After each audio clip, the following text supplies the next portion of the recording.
आप सभी भक्तों का हार्दिक स्वागत आज के श्रीमद् भागवत की कक्षा में, जिसमें हम स्कंद 4 अध्याय 24 शिव जी द्वारा की गई स्तुति का ज्ञान के 39 नंबर श्लोक पे चर्चा करने जा रहे हैं, जिसका अनुवाद इस प्रकार है। हे भगवान, आप विराट स्वरूप है, जिसमें समस्त जीवात्माओं के शरीर समाहित है।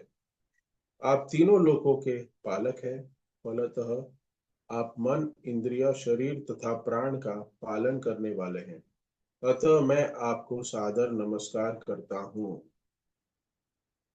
यहाँ पे हम देख रहे हैं कि भगवान शिव जी प्रचेतास को ज्ञान दे रहे हैं, संबोधन कर रहे हैं, और साथ साथ में ये रुद्र गीत भगवान शिव जी, भगवान त्रिलोक्यनाथ, उनका गुणगान कर रहे हैं, उनकी स्तुति कर रहे हैं। सो यहाँ जो गुणगान करने का सबसे बड़ा उद्देश्य जो शिव जी का है, वो है यह है कि हर एक जीव इस संसार में जो भ्रमण कर रहा है, वो भगवान की प्रेमा भक्ति को एक्सेप्ट करे, प्रेमा भक्ति में लगे। तो वो यहाँ पे शिव जी पिछले कुछ श्लोकों में भगवान के यूनिवर्सल फॉर्म, विराट रूप, विश्व रूप की उपमा कहते हैं कि गुणगान कर रहे हैं। और यहाँ पे श्री प्रभुपाद बहुत सुंदर तरीके से बता रहे हैं कि जैसे हमारा शरीर है, ये शरीर असंख्य कोशों, हाँ, और कीटाणुओं और अलग अलग अवयवों से बना है ये शरीर हमारा। तो वैसे ही जो भगवान का विराट रूप है, विराट शरीर है, वो ऐसे ही असंख्य जीवों के द्वारा बना हुआ है। इसमें पंच महाभूत भी आ गए और पूरा ब्रह्मांड आ गया, और उस ब्रह्मांड के अंदर के सारे जीव और निर्जीव सारे पदार्थ आ गए, जिससे ये भगवान का विराट रूप बना हुआ है। बता रहे ये इतना जाइजेंटिक है, इतना बड़ा है ये रूप, कि जब महाभारत में कुरुक्षेत्र के युद्ध में जब भगवान ने इस फॉर्म को बताया, दिखाया, पहले तो बताया, जो अध्याय है विराट रूप, उसके पहले भगवान का ऐश्वर्य भगवान ने पहले बताया कि ये मैं इतना ऐश्वर्यवान हूं। तो अर्जुन के मन में प्रश्न हुआ, ये हो कैसे सकता है? आप तो मेरे परम मित्र हो, आप मेरे बुआ के लड़के हो, और मैं देखता हूं कि आपका जन्म हुआ है। तो आप जो इतना भी अभी तक रामायण कहे हो मुझे, सॉरी महाभारत इतनी भगवत गीता के श्लोक मुझे कहे हैं, लेकिन मैं नहीं मानता। तो मुझे आपका दर्शन दीजिए, ये स्वरूप का दर्शन दीजिए, विराट रूप का दर्शन दीजिए। इसलिए 11वां जो अध्याय है वो वही है कि भगवान अपना विराट स्वरूप दिखाते हैं, और उसके बाद देखते हैं कि अर्जुन देख नहीं पाते, उसको दिव्य चक्षु प्रदान करते हैं, और फिर अर्जुन कहते हैं कि नहीं नहीं, मैं आपके इस रूप को देख के बहुत डर गया हूँ, मुझे आपका द्विभुज त्रिभंग ललित स्वरूप वही दिखा दीजिए, वही मेरे लिए तो श्रेयस्कर है। तो कुरुक्षेत्र में जो ये यूनिवर्सल फॉर्म देखा तो बहुत डर गए थे वो, इतना बड़ा सारे यूनिवर्स। और यहां तक अर्जुन ने देखा कि जैसे यशोदा मैया ने अपने आप को भगवान श्री कृष्ण जब छोटे थे उनके मुख में देखा था, और सारे ब्रह्मांड को देखा, और ब्रह्मांड के साथ साथ किसको देखा? यही जो भगवान को ये मैया, यशोदा मैया डांट रही है, उसी उसी फॉर्म को, उसी सीन को जब उन्होंने भगवान श्री कृष्ण के मुख में देखा तो एकदम विस्मित हो गई। उसी प्रकार भगवान का ये विराट रूप देख के अर्जुन भी बहुत ही विस्मित हो गया। तो भगवान के ये जो ऐश्वर्य है वो असीमित है, एक बद्ध जीव इसकी कोई कल्पना नहीं कर सकता। ये जो कल्पना है ना हमारी, कभी कोई कहता है कि जहां हम सोचते हैं वहां सोच हमारी खत्म होती है, वहां से एक व्यक्ति की सोच शुरू होती है। हाँ, हमने ऐसे बहुत का सुना हुआ है। एक क्या कहते हैं उसको, कहावत है ऐसी कि कोई इंटेलिजेंट व्यक्ति होता है, हाँ, कोई बड़ा व्यक्ति होता है, तो वहां ही से सोचते हैं वो, जहां हम सोच सोच के थक जाते हैं, मतलब ये वहां तक हमारी सोच जाती है, वहां तो वो शुरुआत करते हैं। वैसे ही हमारे इस पद को भी हम ऐसे, इस वाक्य को भी हम भगवान के लिए झूठा ठहरा सकते हैं, क्योंकि भगवान इतने ऐश्वर्यवान है जिसकी हम गणना भी नहीं कर सकते और उनका गुणगान भी नहीं कर सकते। तो ये यूनिवर्सल फॉर्म जो है, जो देख के अर्जुन कहते हैं कि ये जो आग, ये जो आपका इन्फ्लुएंस, आपका जो प्रकाश है, ये मैं देख नहीं पा रहा हूँ। मुझे ऑर्डिनरी फॉर्म आपका दिखा दीजिए, आपका द्विभुज रूप दिखा दीजिए, जो मेरे परम मित्र है, जिसको मैं जानता हूँ, कृष्ण, जो बांसुरी बजाते हैं, गैया को चराते हैं, ये फॉर्म मुझे दिखाई। उसी रूप में मैं भजन करना चाहता हूँ, उसी रूप में मैं आपको देखना चाहता हूँ। तो यहाँ पे प्रभुपाद एक्सप्लेन कर रहे हैं कि कि यहाँ पे जो प्रभुपाद बता रहे हैं कि हर एक जीव जो है वो भगवान का अंग है, भगवान के शरीर का एक अंग है। ये सारे लिविंग एंटिटी और सारे जीव और निर्जीव वस्तु से भगवान का शरीर बना हुआ है। तो सो कहा जाए कि हर एक जीव का स्वभाव है कि वो भगवान की सेवा करे, क्योंकि उस शरीर का एक अंग है, भगवान के विराट स्वरूप का हर एक जीव एक अंग है। तो उसका उसका स्वरूप है, वो उसका पार्ट एंड पार्सल अगर है, तो उसका कह सकते हैं हम लोग कि उसका जीव का स्वरूप है कि भगवान की सेवा करना, क्योंकि वो उसका अंग है वो। जैसे अगर हम कहें कि हमारे शरीर के साथ अगर कोई अंग जुड़ा हुआ है, तो वो अंग का कर्तव्य क्या है? ये हाथ है मेरा, तो ये हाथ का कर्तव्य क्या है? मेरी कमांड्स को मानना। ये हाथ है, वो जो मेरा ब्रेन कमांड दे रहा है, वो कमांड को फॉलो करना, ये उसका कर्तव्य है। तो वैसे ही जैसे हम कह रहे हैं, जैसे प्रभुपाद लिख रहे हैं तात्पर्य में, कि हर एक जीव से बना हुआ भगवान का ये विराट स्वरूप है, तो ये विराट स्वरूप का सेवा करनी, विराट स्वरूप की सेवा करना है, यही हमारा कर्तव्य होना चाहिए। हम्म। जैसे हाथ मैंने बताया, वैसे पैर हो सकते हैं, हमारी आंखें हो सकती है।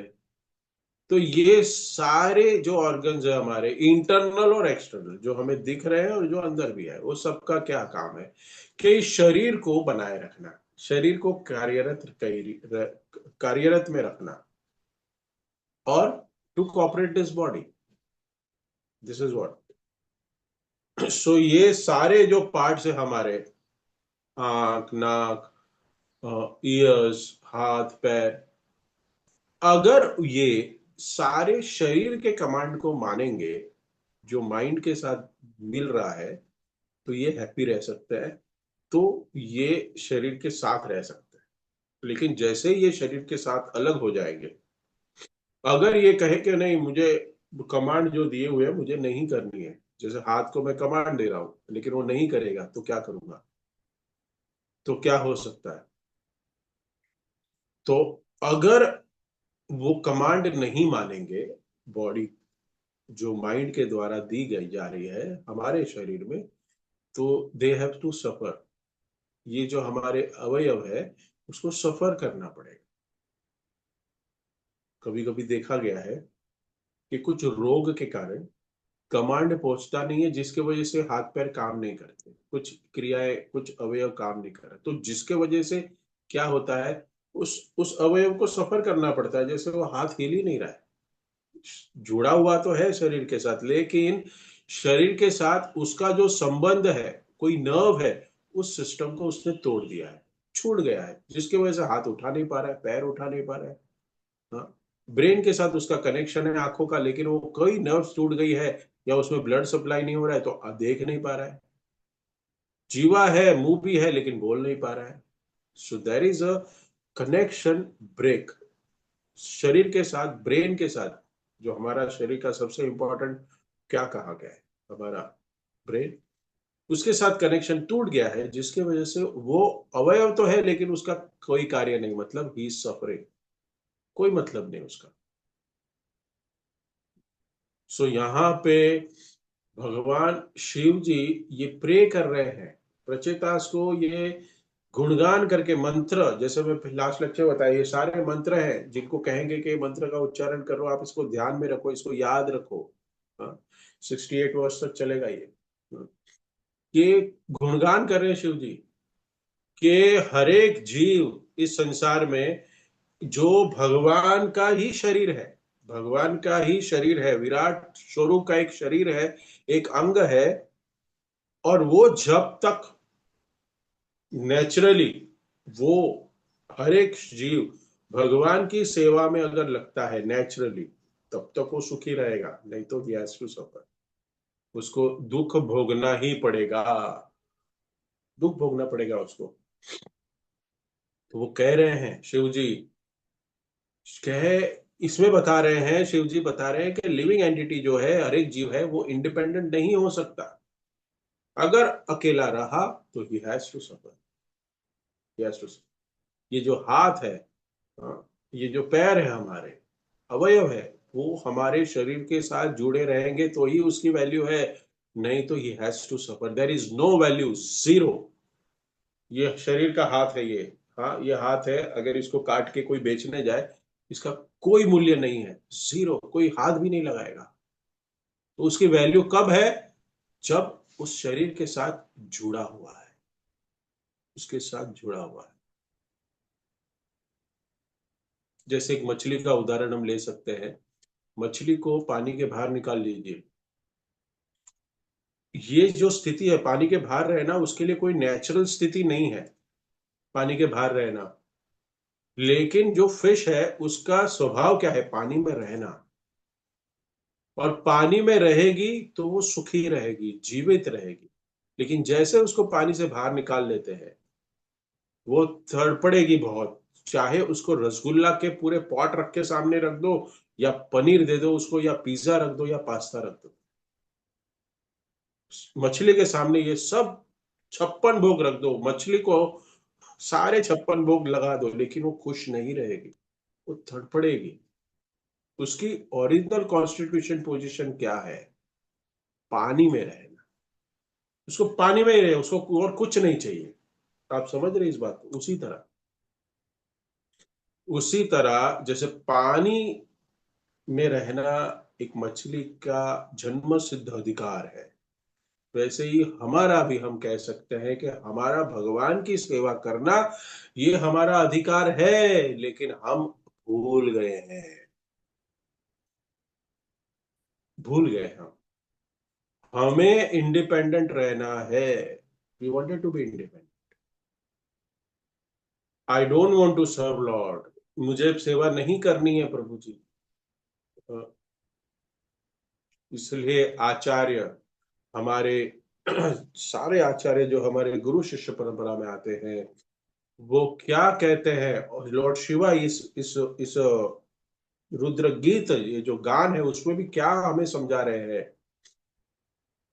हम्म, ये सभी अपनी स्तुतियों में क्या कह रहे हैं, ये सब इस स्तुतियों में यही बता रहे हैं कि भगवान इतने महान हैं, इतने महान हैं कि हम गणना नहीं कर सकते, और हम इतने टाइनी, हम कह सकते हैं कि इतने सूक्ष्म है, हम इतने सूक्ष्म है, हम इतने सूक्ष्म है कि हम इसकी गणना भी नहीं कर सकते, इतने छोटे हैं। कोई कहे ना, एक बड़ा सा विशाल सर्कल हो, उसके अंदर एक छोटा सा डॉट, वो भी नहीं हम।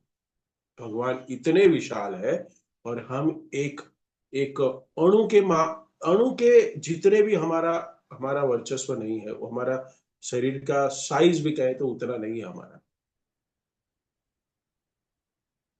लेकिन फिर भी हम हमारे मन बुद्धि अहंकार के साथ जी रहे हैं। तो अगर हम भगवान की सेवा करते करते अगर हम हमारा जीवन व्यापन कर सकते हैं और करते हैं, तो हम सुखी रह सकते हैं, विल बी हैप्पी। लेकिन क्या होता है, लेकिन जब इस लिविंग एंटिटी, ये जो जीव है, इस संसार में आता है और मन बुद्धि अहंकार और प्रकृति के तीन गुणों के माध्यम से वो अपना जीवन व्यापन करता है, तो उसको क्या लगता है कि मैं किसी के अधीन नहीं रह सकता, कोई भी मेरा स्वामी नहीं है, मैं ही स्वामी हूं, मैं ही स्वामी। ये जो धारणा है हमारी, हाँ, प्रकृति के तीनों गुण के अंदर हम अपना जीवन व्यापन करते हैं, उसके वजह से हम तकलीफ में है, we are suffering. Living entity जो है, ये जो जीव है, वो भगवान के बिना एंजॉय करना चाहता है, इसके लिए वो सफर कर रहा है, दुख में है। और ये दुख जो है, वो हमें पता ही नहीं है, ये दुख की परिभाषा हमें पता ही नहीं कि दुख होता क्या है। दुख मतलब क्या, दुख आता क्यों है, इसकी परिभाषा सुन लीजिए। व्हाट इज दुख? हमारी इच्छा के अनुसार इस संसार में जो भी घटनाएं नहीं होती, वो हमें दुख प्रदान करती है। This is a simple definition of दुख। हमारी इच्छा के अनुसार कोई वस्तुएं हमारे आसपास हमारे जीवन में नहीं कर होती है, वो भगवान की इच्छा से होती है, वो हमें दुख प्रदान करती है। ये हमें समझ नहीं है। और ऐसी ऐसी चीजों से, ऐसी वस्तुओं से, ऐसी परिस्थितियों से हमें दुख मिलता है, और उसके वजह से हम दुखी होते हैं। और हमें लगता है कि मेरी इच्छा के अनुसार नहीं हुआ, मतलब ये मेरी मेरी समझ के परे है। इसके लिए हम उसके विषय में चर्चा करते हैं, और हम उसके विषय चिंता करते हैं, और हम दुखी होते हैं, जो जरूरत ही नहीं है। इसके लिए इस संसार में हम आए हैं, हमें क्यों भेजा गया है, क्यों हमें इस संसार में दुखालयम शाश्वतम, दुख भोगने के लिए भेजा गया है। लेकिन हम ये हम ये समझ ही नहीं पा रहे, we are not realising at all. हम क्यों नहीं समझ पा रहे? क्योंकि भगवान की माया निरंतर 24/7 हम पर कार्यरत है, हमें भुला रही है। भागवतम, भगवत गीता, ये सारे शास्त्र हमें क्या बताते हैं? हम्म? प्रकृति क्रियमाणानि गुणे कर्माणि सर्वसा, कहते हैं ना, अहंकार विमूढ़ात्मा कर्ता न्यते अन्यते। जब भी एक जो जीव है इस मटेरियल वर्ल्ड में एंटर होता है, जैसे एंट्री लेता है, वो क्या सोचता है कि I am the only one, I am the only one enjoyer, मैं ही खुद, मैं ही अपना इंद्रियों का मालिक हूँ, मैं ही यहाँ पे भोगता हूँ, मैं ही यहाँ पे सुख भोगने के लिए आया हूँ, और ये मैंने सब कुछ बनाया है। और जिसके वजह से क्या होता है, उसमें प्राउड आता है, उसमें अहम आ जाता है। और उसके वजह से क्या होता है कि वो मटेरियल वर्ल्ड में और फंसा जाता है, इस भौतिक जगत में और फंसते जाता है, और वो अहंकार में ही जीता है।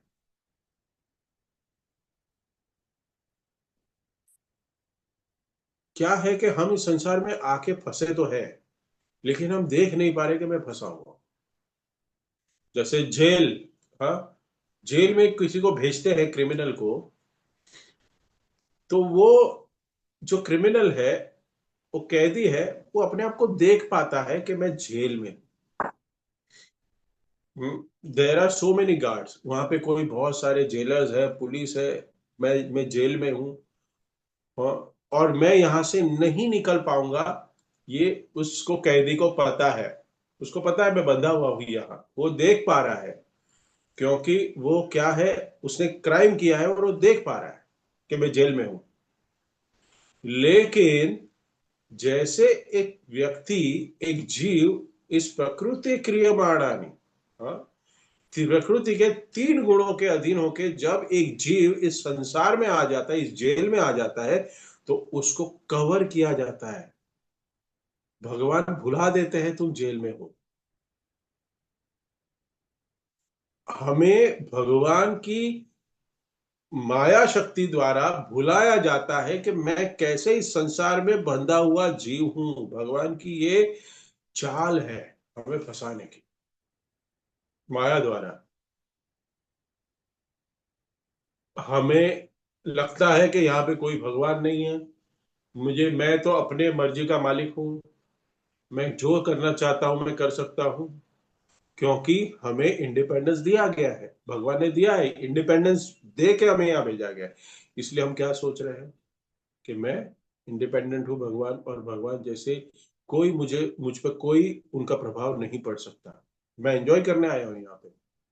क्यों? क्योंकि हम इग्नोरेंस में हैं, हम अंधकार में हैं, अंधकार से लदे हुए हैं हम। और स्विच स्विच ऑन करना भी नहीं चाहते हम चाहते हैं हम अंधेरे में ही पड़े रहे, डार्क इग्नोरेंस। और हम ये इग्नोरेंस में जीते हैं, जिससे हम समझते हैं कि हम खुश हैं, बहुत खुश हैं।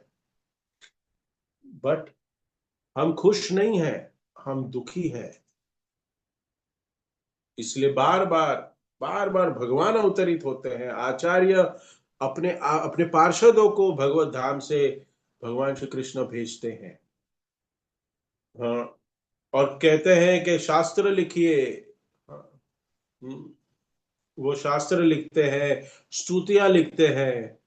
और वो कौन होते हैं? भगवान के रिप्रेजेंटेटिव होते हैं। क्या? हमें बाहर निकालने के लिए, इस संसार से बाहर निकालने के लिए। ये भगवान क्यों अरेंजमेंट करते हैं? ये भगवान एक तरफ से माया को भी कार्यरत करते हैं, और एक दूसरी तरफ से अपने पार्षदों को भी भेजते हैं, शास्त्रों को लिखाते हैं। और श्रील प्रभुपाद को भी भेजा उसी प्रकार, कि हम कुछ समझा पाए, हमें समझ आ पाए कि हम इस संसार में दुख भोग रहे हैं। बट इंडिपेंडेंस भी दिया हुआ है भगवान ने, कि आप इस तरह से इस तराजू में बैठो या इस तराजू में बैठो। भगवान बार बार हमें अनेक अनेक शास्त्रों, साधुओं के माध्यम से हमें बताते हैं कि you are not belongs to this god, आप इस संसार के नहीं हो। आप कहाँ के हो? आप भगवत धाम के हो, गोलोक के हो। You are part and parcel of Krishna. And आपकी जो कॉन्स्टिट्यूशन पोजीशन क्या है गोलोक में, हाँ, रहना, हमेशा आनंद में रहना, ये हमारा जन्म सिद्ध अधिकार है। लेकिन हम उसको भूल गए हैं, हम भूल गए हैं, और यहाँ पे हम आर्टिफिशियली खुश रहने की कोशिश कर रहे हैं। How are you? I am fine. What is this? कोई भी पूछे how are you, I am fine. अरे क्या फाइन हो? दिन में 5 5 6 6 गोलियां खा रहे हो, हाँ, और कह रहे fine. We are not fine at all. क्या फाइन हो? You are going to die. Yes, I'm going to die, but I still have a 2 3 years more. I have 10 years more. I have 50 years more. We are happy. uh, this is all temporary. Hmm. मैं temporary संसार में हूं, और इस temporary संसार में temporary वस्तुओं को प्राप्त करने के लिए मैं अपना इटरनल जीवन जो है वो व्यर्थ गवा रहा हूं, व्यर्थ गवा रहा हूं। This is all temporary. तो ये समझना कि we are in temporary world and we are eternal servant of Krishna. हमारे पास ऐसे श्रीमद् भागवतम की स्तुतियां और भगवान के पार्षद जो हमारे गुरुजन है हमें बार बार आके बताते हैं कि इस संसार से कैसे आप बाहर निकल सकते हो। How you can crack, how can you break the jail, आप कैसे जेल को तोड़ के निकल सकते हो। जैसे कैदी होता है ना, वो एक तो क्या होता है, एक तो प्रोसेस होता है।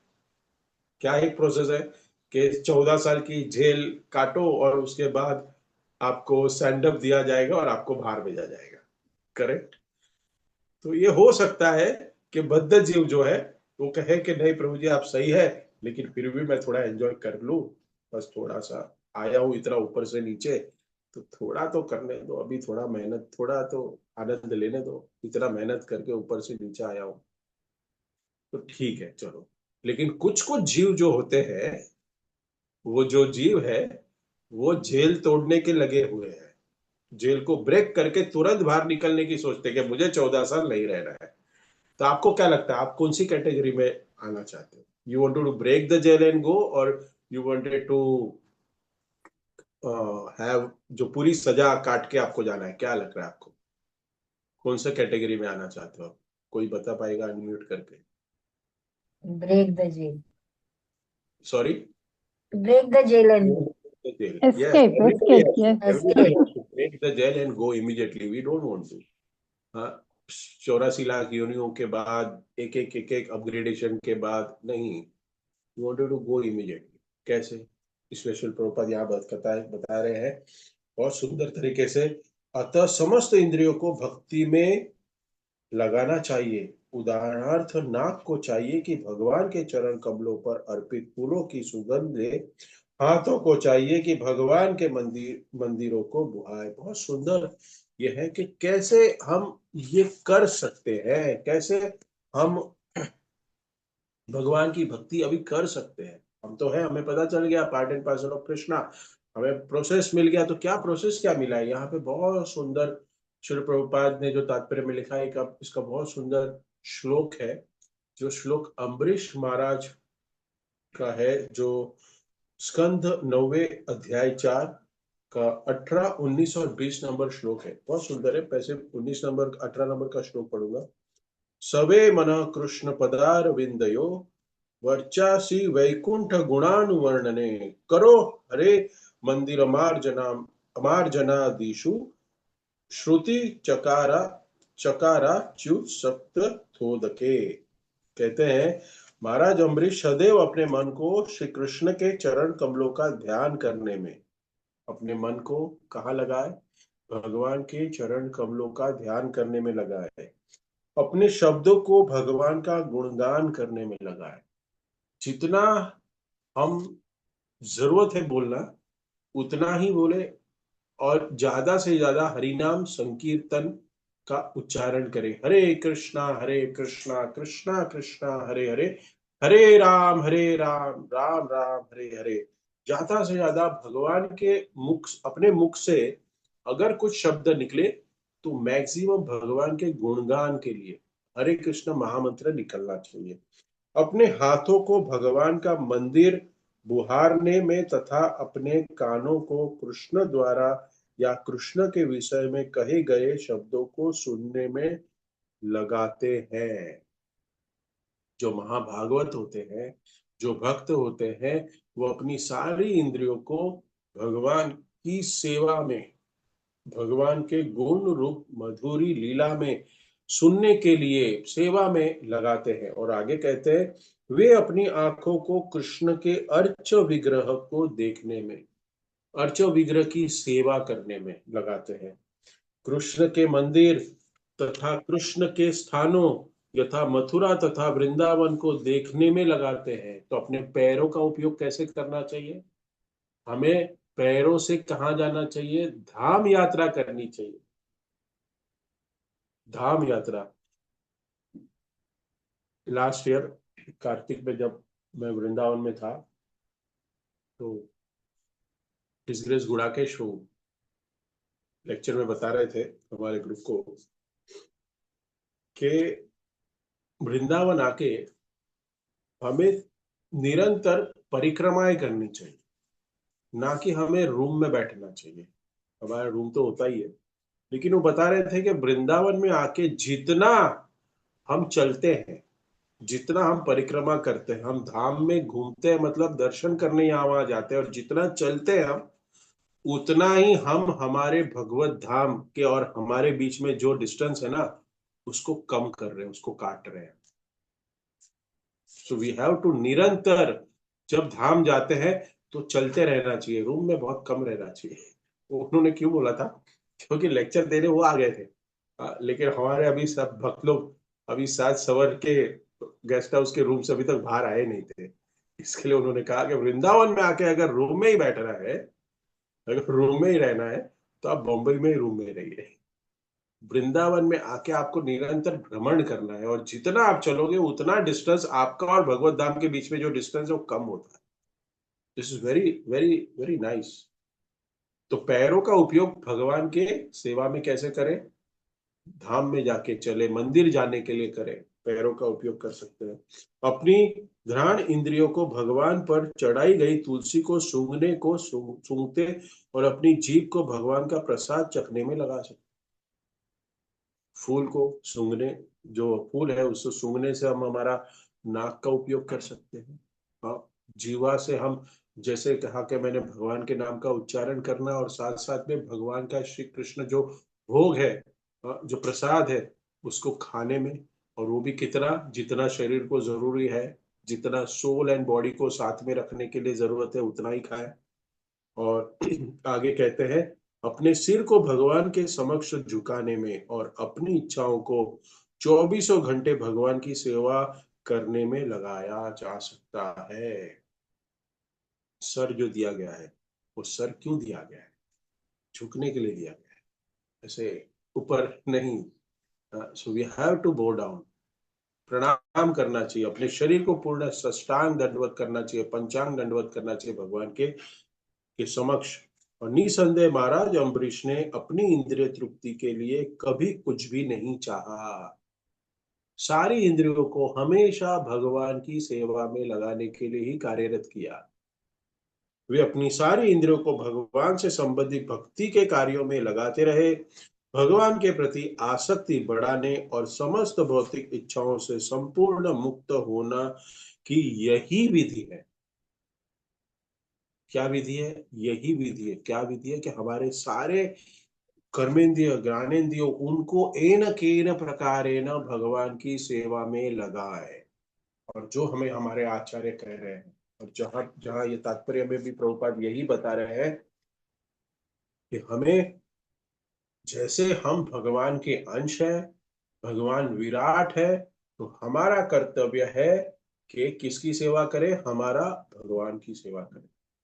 ये हमें समझ नहीं आ रहा है, लेकिन यहाँ पे शिल प्रभुपाद उदाहरण के हिसाब से तात्पर्य में दे रहे हैं कि अगर हम ये शरीर है, तो हम ये चाहते हैं कि हमारे जो अवयव है, हमारे जो अंग है, वो हमारी कमांड में रहे। आप लोग चाहते हैं ना, आपकी कमांड माने, और वो मानते भी हैं। तो क्यों हम भगवान की कमांड को नहीं मानते? भगवान से हम नहीं जुड़ना चाहते, भगवान को अपना सर्वस्व नहीं मानते। तो इसलिए यदि कोई भगवत भक्ति करना भी चाहे, तो भगवान की आज्ञा के बिना वह ऐसा नहीं कर सकता है।